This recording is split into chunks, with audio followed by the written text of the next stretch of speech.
So today we are looking for a mini quad that my friend Dale has lost, and it's somewhere in that blackberry bushes or farther. He's gonna take me over and we're gonna trudge through the mud. This is the field that he usually flies at, and it flew all the way across. So somewhere over there. Over there. Over there. Because you set your failsafe to 1100 throttle. Yeah.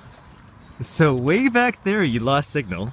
Way back. And you just kept on going and going and going. Yeah. And somewhere over there.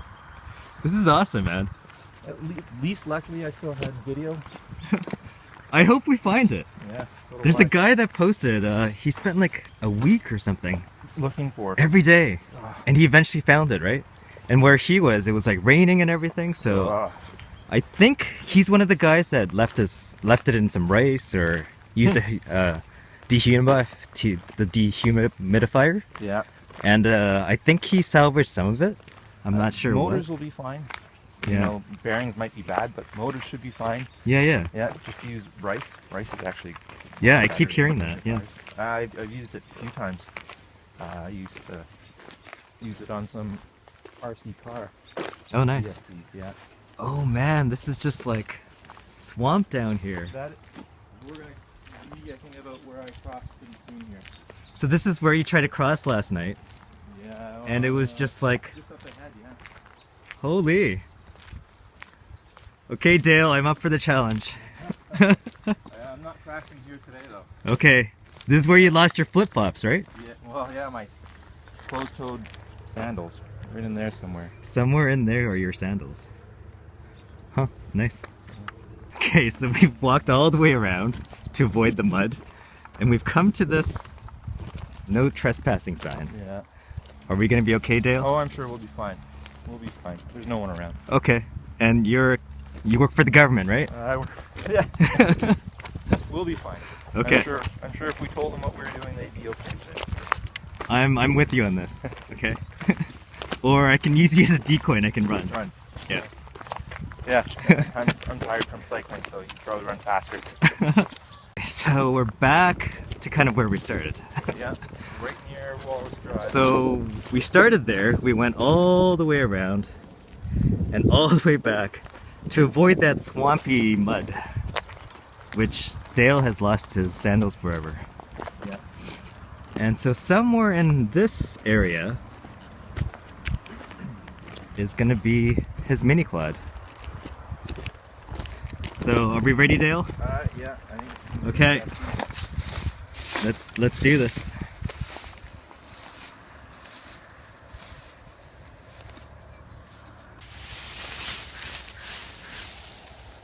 And it could even like have dropped on the top there, we just can't get to as well. Yeah, that's the other issue, right? There's a chance it could have dropped inside.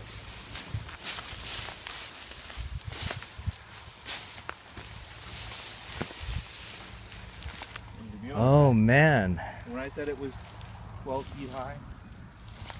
I don't think I realized how high you're actually trying to say this is.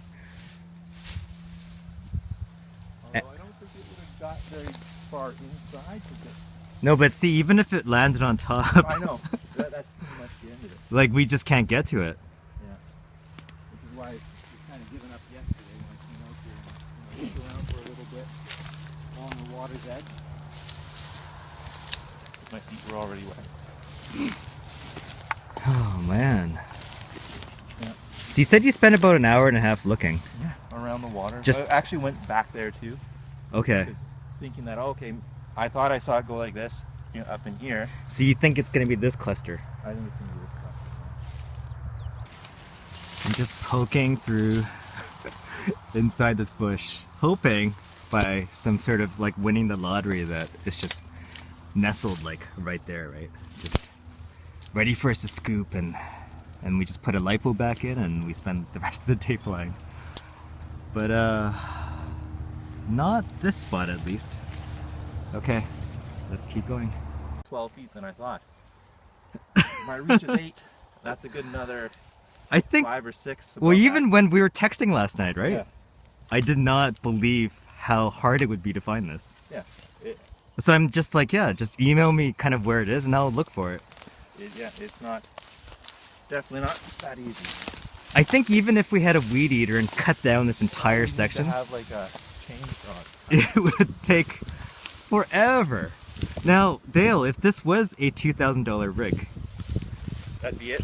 would you, yeah, you would give up? Well, I'd probably talk to whoever the owner is and see if I could cut it down. Yeah, that would hurt, man. It would. That would hurt. It would hurt. It'd be, Yeah. I think I would cry, actually. I don't know if I'd cry, but it's just like getting into a car accident, I guess. Yeah, but with car accidents, you've got the insurance. Theoretically, you have insurance with that too, right? Yeah? Loss insurance, it might be covered underneath your house, Possibly. underneath your contents. Oh, man. But then you come back to it's worth your premium going up. I'm a very optimistic person, but this one, This is not. it's taking a bit out. No. And now I've got a wet foot. Yeah. Because I stepped on that thing. Yeah, I think this is it. We're gonna have to call it a day. It's too big. It's too wide. Yeah. And most likely it's on the top of that thing. Yeah. Even if we had a DVR on your goggles, we would just be more frustrated because we would know it's sitting right Well, there. what I probably would do is get a couple pieces of plywood, put one down, Oh. put the other one down, pick the last one up to crawl on top. Yeah, yeah. Or a ladder. Yeah. Or people. People. The people ladder. Yeah. But I think that's it. Okay. I think at least we tried, right? Yeah. Yeah. So here we are after the failed mini temp rescue mission, and I've just set up to do the first FPV helicopter flight. And let's see, it's got the lemon satellite on the back. Normally this size of 450 doesn't use a satellite, but since FPV can get longer distance, just playing it safe. And we have a little bit of reconfiguration. The battery's going to sit on the bottom because I find with the pack, normally on the top here, it's sort of a tippy sort of experience, especially landing and takeoffs, even doing line of sight, right? So we put the pack on the bottom. I've got the mini 600 TVL camera on the front, not angled, just fully flat to the horizon. Not like the mini quads, because landing this thing is going to be quite the challenge. We've got a VTX sitting on top with the heatsink nicely exposed for air circulation. I'm feeding the VTX from the balance port off the LiPo, so just using one of the Fat Shark balance port distribution power boxes.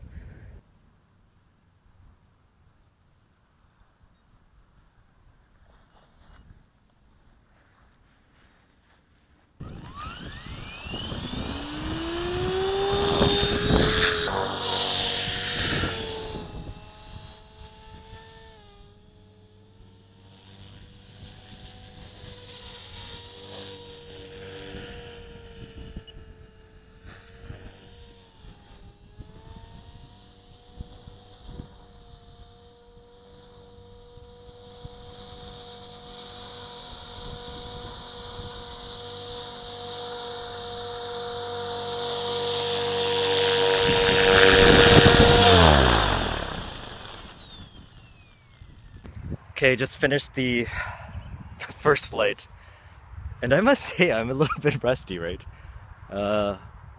It felt very foreign, and I think I've been flying too many mini quads, and my helicopter skills, not the line of sight, because I still do a lot of mini quad line of sight, but definitely that felt not my A game. There's many things right now that's not feeling right. It could be a combination of things where the lowered center of gravity off the LiPo sitting on the ground, it didn't feel good. And when I was doing the rolls, yeah, I wasn't modulating the throttle as much as I would normally do on a helicopter, but it just didn't feel good. And I know from my experience, when something isn't flying right, either it be the machine or my skills as a pilot, that's it. Don't fly it, because the one right after this one is gonna be, it's gonna be the crasher, right? So at least for now, that helicopter 450 FPV, no more flights today. I'll keep taking it out and we'll keep trying it. I'm gonna boot up the simulator again back at home. I don't think it's my helicopter skills. I think the lowered CG is definitely making it less acrobatic, because the last configuration that I had on the 450X was the speed version, right? And it was totally geared towards speed. And right now, this setup is just not working for me. So time to pack up the helicopter and let's go back to mini quads. Okay, this is the new buzzer. And remember I told you guys, it sounds like a dying moose. Let's see. I'm gonna crash it somewhere over there and we'll see how long it takes us to find it.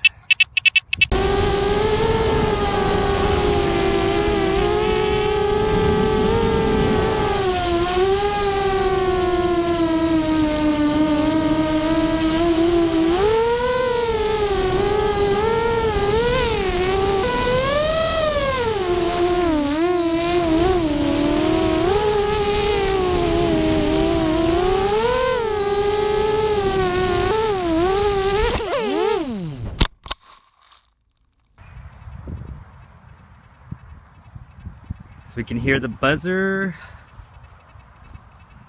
I don't know if it's good or worse than the other one, but definitely I can hear it. I think outside it's actually better, actually. And there you go, one crashed mini quad with the locator beeper. Okay, this has truly turned into a day of trying to look for things. Now it's my GoPro. I crashed somewhere there stupidly when I went to retrieve the Epic and brought it back to there. I didn't check for all the parts and the GoPro is somewhere there. But then my friend, who's over there enjoying himself with his daughters, said maybe it ejected somewhere when I was doing some crazy maneuvers.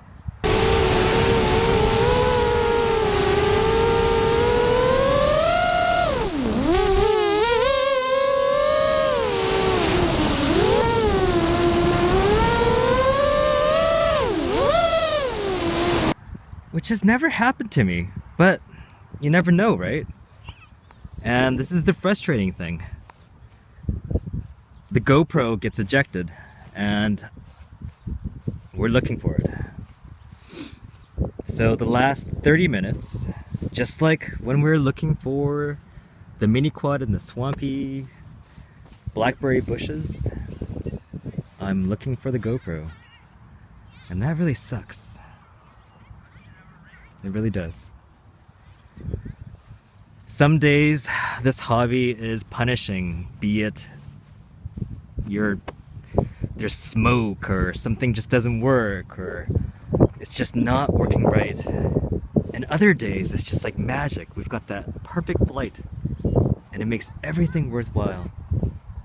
Right now, it started out awesome. Got a good few flights in and I'm now looking for this GoPro. And it's pretty shitty. Just frustrating as the blackberry bushes being like, it's just somewhere there is Dale's mini quad. And then somewhere here is my GoPro. So if it takes me all day and all night going in a pattern back and forth this entire field, I will have to look for it. Okay? Oh my god. I am so happy right now. This little guy is just sitting there. So my crash site was right over there. And I don't know how this one sat here, but I found it. What I did was I started from that point and I just walked all the way down and all the way back. And this was probably my 6th pass back and I got it. Okay, another epic down. Well, it's a good test of the buzzer, right? So far, the Epic has survived every crash, and it's been awesome. The only thing that sucks is the GoPro, and that keeps getting ejected, and that really sucks. So somewhere, well, what I learned from the last one, right, is always check everything. So make sure. Okay. Wow, no props broken even. That's pretty amazing. I'm gonna take off the LiPo plug. So that's good. Power down my transmitter. I'm gonna leave that at the point of crash. And I'm gonna go look for this GoPro.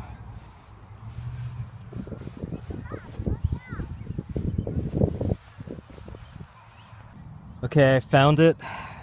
GoPro. Epic. That's a huge distance. That's like 10 meters away. Okay? The search radius has to be quite large for a fallen GoPro. I'm going to have to design something to tether the GoPro onto the Epic. And I think once I do that, it's going to be perfect. The crashes on this frame are amazing, but I'm kind of tired of looking for GoPros. And yeah, back to the workshop. Drive home was pretty good. Oh, lots to think about actually. Lots to do, like every other time after flying, right? So, yeah. Epic. It's awesome. So many things awesome about it. But after more flying, a lot of things, of course, trying to figure out what works, what doesn't. Even if you build it stock, it's amazing, right? Don't think that because I've added things on here and changed it up. But you know, that's actually the beauty of mini quads, is that you can sort of do whatever you want. It's that customization and the open source nature of this hobby that's amazing right now, right? You can put any ESCs, you can do any motors, you can configure these flight controller boards any way you like and pair it with different cameras and noise filters. So after flying today, I have a few things to tweak.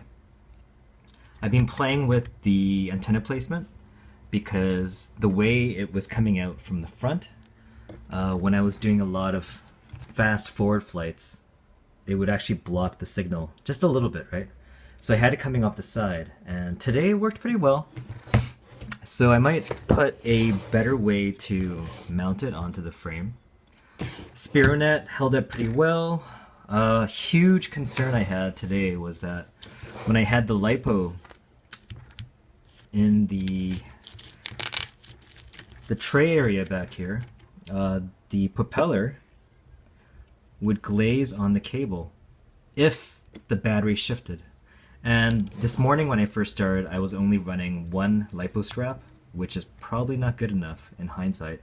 So on the field, luckily I take a lot of stuff with me, so I had a spare LiPo strap, and both of them together, and having the cable tucked underneath, really good.